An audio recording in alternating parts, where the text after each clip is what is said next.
Hello guys, welcome to our online learning centre. Online learning সেন্টারের পক্ষ থেকে আমি আকাশ বিশ্বাস আপনাদের সবাইকে স্বাগতম জানাচ্ছি আমার একটি এই ষষ্ঠ শ্রেণীর চারুপাঠের নতুন ভিডিওতে। আগের ভিডিওতে কিন্তু আমি সততার পুরস্কার নিয়ে আলোচনা করেছিলাম, কিন্তু আজকের ভিডিওতে আমি আলোচনা করব চারুপাঠের দ্বিতীয় অধ্যায় মিনু নিয়ে। মিনু মানে চারুপাঠের দ্বিতীয় অধ্যায় মোস্ট ইম্পর্টেন্ট একটা চ্যাপ্টার, যা কিন্তু এখান থেকে প্রায় দুইটি কিন্তু অনেক সময় প্রশ্ন চলে আসে। তো ষষ্ঠ শ্রেণীতে যারা পড়ো তাদের জন্য সুবর্ণ একটা সুযোগ, যেহেতু আমি আপনাদেরকে পড়াচ্ছি সেজন্য আপনারা খুব ভালো করে এই পাঠের সংক্ষিপ্ত প্রশ্নের উত্তরগুলো শব্দোত্তরগুলো সম্পূর্ণ শিখে নিতে পারবে। তাহলে কিন্তু খাতা কলম নিয়ে বসতে হবে এবং নোট করতে হবে। আমি যা যা পড়াচ্ছি তার বাইরে কিছুই আসবে না, এগুলোর ভিতরেই আসবে। 15 থেকে 20টি আমি প্রশ্নের উত্তর দিয়ে দেবো, সেগুলো নোট করলেই আপনারা পরীক্ষাতে সম্পূর্ণ সঠিক উত্তরের যে প্রশ্নগুলো সম্পূর্ণ পেয়ে যাবেন। তাহলে কিন্তু নোট করতে হবে। তো অবশ্যই আপনারা ভিডিওটি স্কিপ করবেন না এবং অনলাইন লার্নিং সেন্টারে যদি নতুন হয়ে থাকেন তাহলে অবশ্যই সাবস্ক্রাইব করুন এবং বেল আইকনটি অন করুন। ভিডিওটি ভালো লাগলে লাইক করুন, শেয়ার করুন, কমেন্ট করুন, যা ইচ্ছে তাই করুন। তো চলুন আমরা মেন টপিকে চলে যাই। ষষ্ঠ শ্রেণী চারুপাঠ, মিনু বনফুল। বনফুল একজন লেখক যার প্রকৃত নাম হচ্ছে বলাইচাঁদ মুখোপাধ্যায়।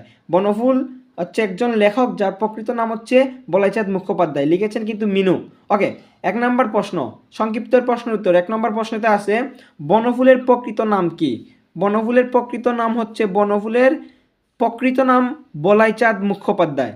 প্রকৃত নাম হচ্ছে বলাইচাঁদ মুখোপাধ্যায়। এটা কিন্তু অনেকে জানে না, সেজন্য আমি কিন্তু এই প্রশ্নটি সবার কিন্তু উপরে লিখেছি, সেজন্য আপনারা নোট করুন। 2 নম্বরে আছে বনফুল কত সালে জন্মগ্রহণ করেন? বনফুল কত সালে জন্মগ্রহণ করেন? 1899 সালে ভারতের বিহারে বনফুল জন্মগ্রহণ করেন। 1899 সালে ভারতের বিহারে বনফুল জন্মগ্রহণ করেন। তারপরে 3 নম্বর আছে বনফুল পেশায় কী ছিলেন? বনফুল পেশায় কী ছিলেন? বনফুল পেশায় একজন চিকিৎসক ছিলেন। মা মরা মেয়ের নাম কি? মা মরা মেয়ের নাম হচ্ছে মিনু। মোস্ট ইম্পর্টেন্ট, এটাকে আমি 3 স্টার রেট দেব।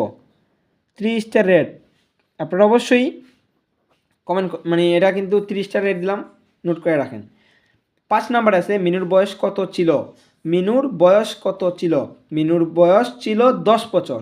মিনুর বয়স ছিল 10 বছর। মিনু কোথায় মানুষ হয়েছে? মিনু কোথায় মানুষ হয়েছে? দূরসম্পর্কের এক পিসিমার বাড়িতে। অবশ্যই এগুলা কিন্তু নোট করতে হবে, নোট না করলে সব কিছু সময়ে পাবেন না খুঁজে। তারপরে 7 নম্বরে কিন্তু আছে, দেখেন, মিনুর বাবা কখন মারা গেছে? মিনুর বাবা কখন মারা গেছে? মিনুর জন্মের আগে। 8 নম্বরে আছে, দেখুন 8 নম্বরে আছে মিনু কখন ঘুম থেকে ওঠে? মিনু কখন ঘুম থেকে ওঠে? ভোর 4টার সময়। তারপরে 9 নম্বরে আছে, দেখেন একটু, মিনু কার বাড়িতে কাজ করত? যোগেন বসাক। এটাও কিন্তু খুব ইম্পর্টেন্ট, আপনারা চিহ্নিত করে রাখুন। তারপরে আছে 10 নম্বরে মেঘের টুকরোকে মিনু কী নামে ডাকত? মেঘের যে টুকরো, সেই টুকরোকে মিনু কী নামে ডাকত? কয়লা বলে ডাকত। মোস্ট ইম্পর্টেন্ট, এটা 2 স্টার রেট দিয়েছি, এটাকে আমি কয়লা বলে ডাকত। মিনুর হাতুড়িটার নাম কি ছিল? হাতুড়িটার নাম ছিল গদাই। এটা কিন্তু আমাদের পরীক্ষাতে এসেছিল।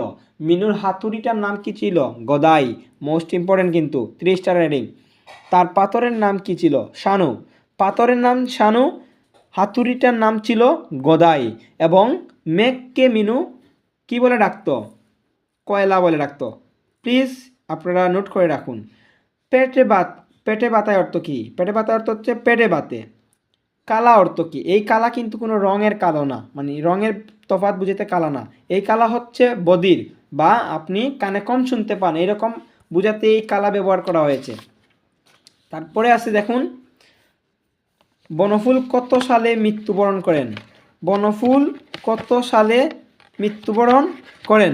এটা কি হবে, দেখুন, 1979 সালে কলকাতায় মৃত্যুবরণ করেন। 1979 সালে কলকাতায় মৃত্যুবরণ করেন। তারপরে 17 নম্বরে পাঠের উদ্দেশ্য। মোস্ট ইম্পর্টেন্ট, আমি সবসময় বলে থাকি প্রত্যেকটা পাঠের পই করে পাঠের উদ্দেশ্য আপনারা মুখস্থ করবেন। এই পাঠের উদ্দেশ্য কিন্তু প্রত্যেক পরীক্ষায় সঠিক উত্তরে হয়তো আসে, তা না হলে সংক্ষিপ্ত প্রশ্নের উত্তরে আসে। সেজন্য এই পাঠের উদ্দেশ্যটা খুবই গুরুত্বপূর্ণ, খুবই জরুরি দরকার। তাই আপনারা প্লিজ দয়া করে এই পাঠের উদ্দেশ্য মুখস্থ করুন। পাঠের উদ্দেশ্য কি? বিশেষ চাহিদা সম্পন্ন মানুষের প্রতি মমত্ববোধ জাগ্রত করা। মিনুর পাঠের উদ্দেশ্য হচ্ছে বিশেষ চাহিদা সম্পন্ন মানুষের প্রতি মমত্ববোধ জাগ্রত করা। 18 নম্বরে আছে তার রচিত গল্পগ্রন্থগুলোর নাম কি কি। তার যে রচিত বনফুল বা বলাইচাঁদ মুখোপাধ্যায়ের রচিত যে গল্পগ্রন্থগুলো আছে সেগুলো কি কি, যেমন বনফুলের গল্প, বাহুল্য, অদৃশ্য লোক, বহুবর্ণ ইত্যাদি আরও অনেক গল্প আছে। আমি শুধু এই ইম্পর্টেন্স যেগুলা সেগুলো তুলেছি। তারপরে আমি চলে যাই শব্দার্থরে। শব্দার্থ কি আছে এখানে? ষষ্ঠ ইন্দ্রিয়। ষষ্ঠ ইন্দ্রিয় হচ্ছে চোখ, কান, নাক, ত্বক, জিভ ব্যতীত এই 5 ইন্দ্রিয়ের বাইরে যে অতীন্দ্রিয় আছে, যে বিশেষ কিছুরে কি বলা হয়? ষষ্ঠ ইন্দ্রিয়। এটা কিন্তু বিশেষ কিছু, মানে ষষ্ঠ ইন্দ্রিয় হচ্ছে কোনো ইন্দ্রিয়র হিসাবে নয়, এটা একটা বিশেষ কিছু ধারণার মতে বোঝা যায় যে এই চোখ, কান, নাক, ত্বক, জিভ ব্যতীত আরেকটা ইন্দ্রিয় আছে, সেটাকে কিন্তু ষষ্ঠ ইন্দ্রিয় বলা হয়। শুকতারা সূর্যোদয়ের আগে পূর্ব আকাশে এবং সূর্যাস্তের পর পশ্চিম আকাশে ভাসমান তারাকে বলা হয় শুকতারা। এটা কিন্তু আপনার আসবে, আমি 100% গ্যারান্টি দিয়ে বললাম। এই শুকতারা আমি এখানে 4 স্টার রেটিং দিলাম, কোনোটাতেই কিন্তু 4 স্টার রেটিং দিই না, 3 স্টার। কিন্তু এটাকে আমি 4 স্টার রেটিং দিচ্ছি কেন জানেন? এটা মোস্ট ইম্পর্ট্যান্ট, আপনার সংক্ষিপ্ত প্রশ্নের উত্তর এটা আসবেই। সূর্যোদয়ের আগে পূর্ব আকাশে এবং সূর্যাস্তের পরে পশ্চিম আকাশে ভাসমান তারাই হচ্ছে শুকতারা। তারপরে আছে গ্রহ। গ্রহ অর্থ কি? সূর্য প্রদক্ষিণকারী জ্যোতিষ্ক, সূর্য প্রদক্ষিণকারী জ্যোতিষ্ক। সই, সই অর্থ বান্ধবী, সই অর্থ বান্ধবী। উনুন, উনুন অর্থ কি? উনুন অর্থ হচ্ছে চুলা, উনুন অর্থ হচ্ছে চুলা। রোমাঞ্চিত, রোমাঞ্চিত অর্থ কি? পুলকিত বা বলতে পারেন আনন্দিত, পুলকিত বা বলতে পারেন আনন্দিত। তারপরে আছে খিড়কি। খিড়কি অর্থ বাড়ির পেছনে ছোট দরজা।